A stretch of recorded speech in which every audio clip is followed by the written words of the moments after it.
In fact, you can hover up to a Telvanni tower at any point, murder the resident mage and his servants, and you won't be punished for it. It was their fault for having low security anyway.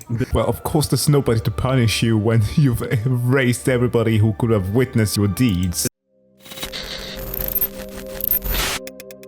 How's it going, folks? Jack here with another video. So today I'll be reacting to a video by SsethTzeenTach on an amazing game, Elder Scrolls Morrowind. I'm a huge fan of the Elder Scrolls series. I have played Skyrim way too much.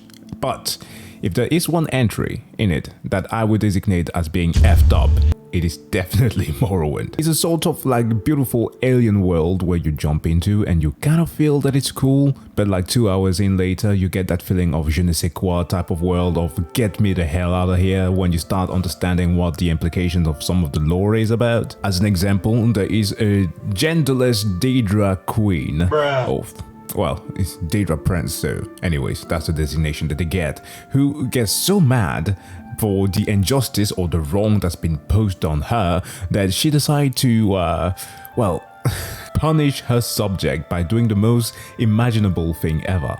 Turning them black. How about the mentions of how it is that the furries of this game, the Khajiit, have digged down the princess once and she enjoyed the fuck out of it. And of course one cannot talk Morrowind without mentioning Cassius Cosati. The man, the myth, the moon sugar.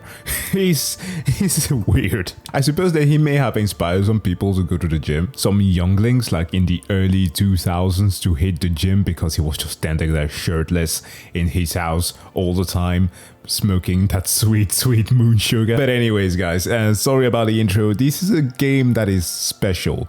I don't know the deep things about this, but I guess that Seth is going to explain that to us. Hey people, Seth here. Today, I'll be Metal reviewing Seth. the Elder Scrolls free Morrowind. It's been years since the Outlanders came in and conquered our lands. Every day since, I've been persecuted for my superior beliefs and culture. If it weren't for the Imperial scum, I'd be happily eating salt rice and Kwama eggs for breakfast every day and dying of blight by the ripe old age of 30. Only you can comfort me in these troubling times. From an uneducated glance, Morrowind might look like your typical open-world sandbox RPG of the early 2000s. However, first appearances are deceiving. Morrowind is actually an RPG about reincarnating yourself to overthrow an order of free gods worshipped collectively as the tribunal because they betrayed you in your past life in order to abandon their mortality, with one of them, Vivek, impaling you through the chest with his gigantic penis sword. Meanwhile, another man betrayed by the tribunal has lived on past death, driven mad with divinity, and also has a piece of pottery permanently stuck to his head. Inside a steamy volcano mountain, he plots to overrun the continent by influencing the dreams of bitter, dark elf nationalists unhappy with the state of political affairs, turning their dreams also very much into slavery. Collapses, grows a mouth proboscis, and eventually blooms into a full set of eyes and tentacles, ascending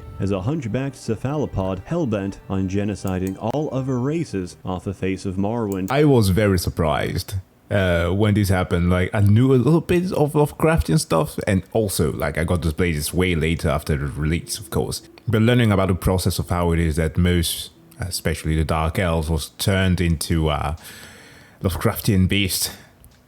Nasty. And restoring their native homeland to its former glory. You, however, know nothing about this, or of a Nerevarine prophecy you will one day fulfill. You're just a prisoner on a boat left to rot. Instead, you've been granted pardon for your crimes by order of the Imperial Emperor. In exchange, you'll be working with the Imperial Intelligence under Caius Casadus, an Imperial agent who, over the course of the story, is dishonorably dismissed from his post because he can't contain his crippling crack cocaine addiction. This might sound like a lot to swallow, but when you consider that a person swallows on average 5 clockwork spiders each year in their sleep, this doesn't seem so bad. Aside from the main story, the lore and background of the Elder Scrolls universe is thoroughly explained, documented, and communicated to you throughout the course of your play. There's a literal mod that turns everything into gothics.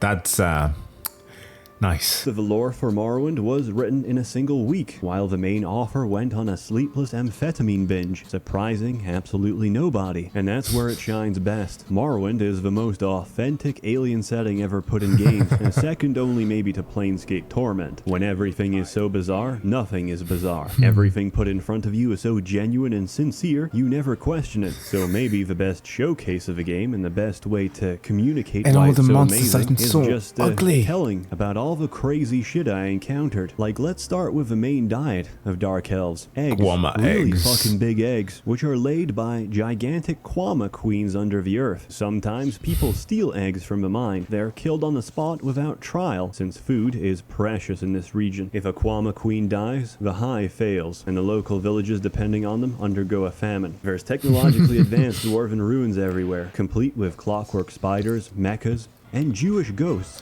which keep reminding you about the 6 million, but no trace of the dwarves themselves. What is this? Dude, it's like... I wonder where Wolfenstein got it from. The whole high technology where they try to get closer to God with the power of technology.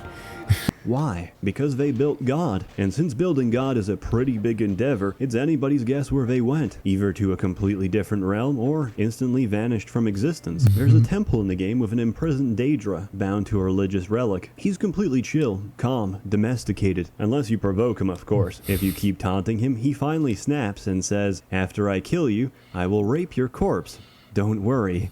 I'll be gentle." There's one wizard in the game who cloned female copies of himself to have his own daughters, which also act as his wives and concubines. Jesus. And if you don't think that's the hottest shit ever, get the fuck out. Morrowind is my fetish buffet. Case in point, there's a quest where you're tasked with escorting an Argonian slave back from the docks to her master in another city. Immediately upon delivery, the owner and his guards murder and rip open her stomach on the spot, because it turns out you've just been an accomplice for a local drug cartel, helping them bring a body packer whose stomach was filled to the brim with sweet cocaine. There's always the moon politics and sugar. intrigue between the great houses of Morrowind, Hlalu, Radorn, and Telvanni. Oh, fuck while Hlalu. legally, the empire occupying Morrowind doesn't permit slavery, they can't really stop the Telvanni, since they're incredibly powerful and omnipotent ANCAP wizards, and they don't like guests. Or that. That's why there's no stairs in Telvanni wizard towers. If you can't levitate like a normal person, you're fucked out of luck. Do you know how you get promoted in Telvanni society? You kill your rivals and assume their position. The court of law there automatically presupposes that if an argument was had and you successfully murder the opposing party, then your argument must have had more weight than your enemy. In fact, you can hover up to a Telvanni tower at any point, murder the resident mage and his servants, and you won't be punished for it. It was their fault for having low security anyway.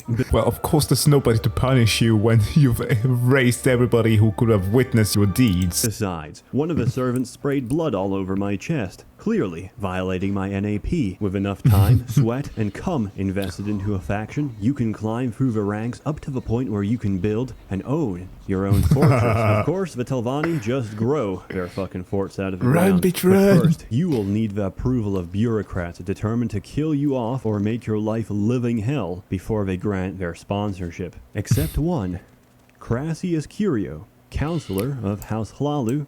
Oh, this guy. You can get scotch-free for the simple sum of $100 million.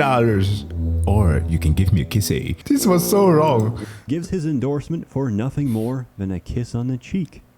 Because he's a fag. He's even offered some of the books you can read in-game, most of them banned from the public eye for being the equivalent of erotic fan fiction. One of the most famous and sauciest of these is The Real Life of Queen Baranzaya, where Crassius raunchily asserts that the first queen of Morrowind took fat Khajiit dick, and, bemusingly, complained how painful barbed cat penises were to insert. Okay, I remembered it wrong. She did not enjoy it. My bad. But the story's there.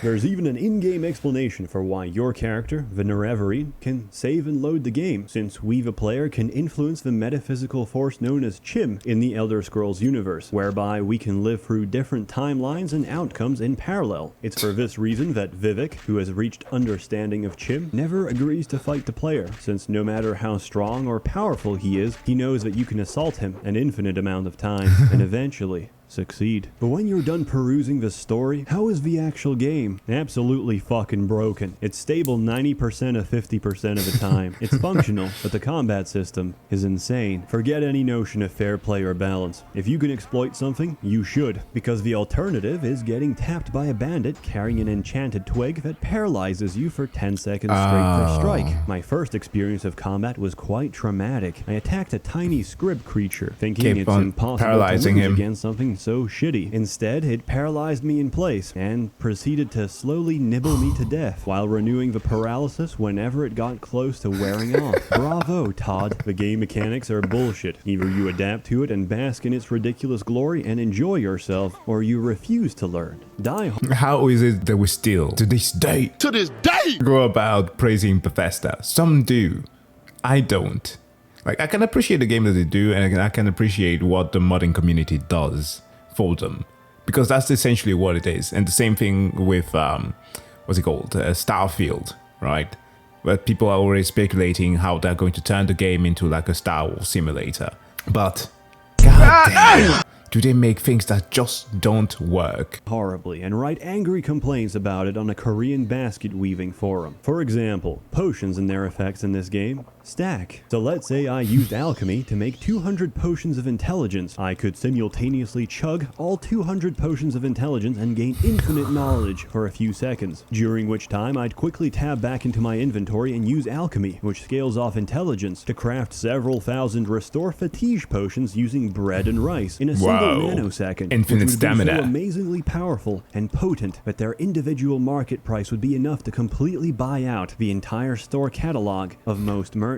And if in the off chance I chose to use them instead, I would have a permanently full bar of stamina for the next few years of my physical life. In a similar manner, I could do this with other effects, such as Fortify Strength, whereby I can smash the final antagonist of a game with a weapon so hard that he and the weapon would cease to exist. But if you just happen to find your friend's Morrowind game open and want to run a funny prank on him for sleeping with a family dog, you can make a potion of paralysis using the same method. From the moment you drink that potion, your character will be paralyzed for about 3 hours. When he comes back and asks why his character can't move, laugh and ask him why the dog keeps crying at night. You can use this time to explain him why bestiality is immoral and illegal in most countries, and how the doctor said your dog's orifice will never fully heal. The game's design offers you a lot of freedom to mess around with. The custom spell making in particular can be abused to make some just to suffer every night. Oh my god. Yo, that's fucked up. That's fucked up. God damn it, Seth. Come on. Oh, I did not see that coming. Like, I thought with the first quick jab and with the picture of a whatever furry hentai that he got there, I was thinking, okay, it's just that. And he kept on elaborating. Disgusting spells, such as the ability to camouflage yourself perfectly, 100% for 1 millisecond, and steal something right in front of a merchant. But just because they couldn't see you physically taking the object, they can't establish causality between the events happening around them. It's a great game. The environment and atmosphere really capture a very alien landscape and culture, while the dialogue and text keep you occupied for hours on end. Gameplay aside, Morrowind could be described as an early 2000s slave trade RPG. And when you get tired of running around, doing errands and reading shit, you can always download mods or make your own with a construction set and reduce the quality of your experience. A warm thank you to the many members of Akhlalu Merchants Guild, graciously funding these videos against their better judgment and taste. You're all truly wonderful. Have a good one. What the fuck is going on? This is the end of you, sweet. There is no escape. What? Oh, God. No. Get away. Okay, I'm not with this. One of the reviews of all times by SsethTzeenTach on Morrowind. Okay, guys. Thanks for checking out this video. As always, you know what to do. Go and subscribe to Seth if you haven't already, and check out some of his other reviews. And as always, I wish you all to have a wonderful day. If you like this, of course, hit that like button or dislike. I like some fair criticism. And I see you guys in the next one. Bye.